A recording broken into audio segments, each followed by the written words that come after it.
L'évangile de Matthieu a eu un succès immédiat. Il est le plus cité par les premiers penseurs chrétiens et longtemps il a été le plus lu dans le culte.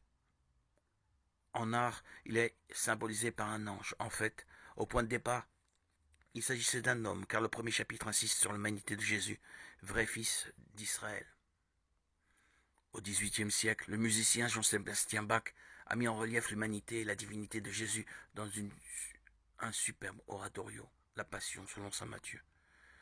Dans son enseignement sur le règne des cieux, Jésus insiste sur le comportement de chacun, au cœur du quotidien, avec le jugement dernier en perspective.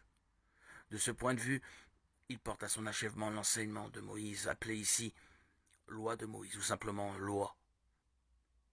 La loi et l'évangile ne se contredisent pas, leur source est la même, à savoir le bonheur d'être aimé de Dieu.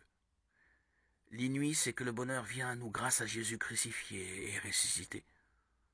Aujourd'hui encore, les chrétiens trouvent là des repères pour vivre en Église, assemblée des disciples de Jésus, attachés à l'histoire d'Israël et ouverte à tous. L'évangile selon Marc est le plus court des 4 évangiles. La tradition l'attribue à Marc, un compagnon de Paul, puis de Pierre. Les premiers mots en donnent la clé, la bonne nouvelle. C'est que Jésus est Christ et Fils de Dieu. Christ prendra toute sa signification dans la bouche de Pierre après les paroles et les actions en Galilée. Et Fils de Dieu dans la bouche du centurion devant la mort sur la croix. Le récit commence avec un court prologue, 1:13, annoncé par le prophète Ésaïe. Jean-Baptiste prépare les foules à accueillir l'envoyé de Dieu. C'est Jésus de Nazareth. La première partie de l'évangile 1:14-8-30 est centrée sur la bonne nouvelle, à savoir la venue du règne de Dieu. Dès le début, Jésus y associe des disciples.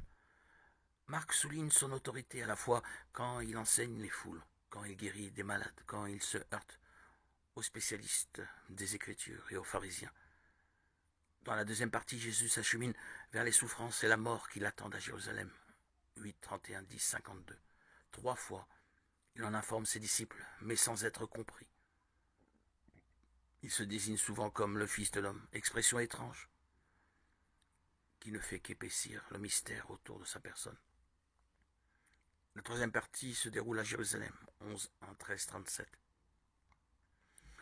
Jésus est acclamé, mais ayant chassé les vendeurs du temple. Il affronte les dirigeants religieux d'Israël. Il entrevoit les drames futurs des disciples qu'il encourage à veiller dans la foi. La quatrième et dernière partie débute dans la violence, 14:1, 16:8. Abandonnés de tous, y compris des disciples avec lesquels il a partagé le repas de la Pâque, Jésus est arrêté, jugé par les autorités religieuses et par Pilate, le gouverneur romain.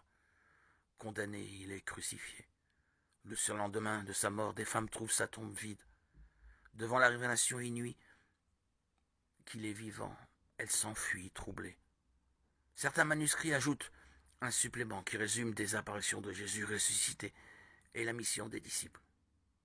16, 9, 20.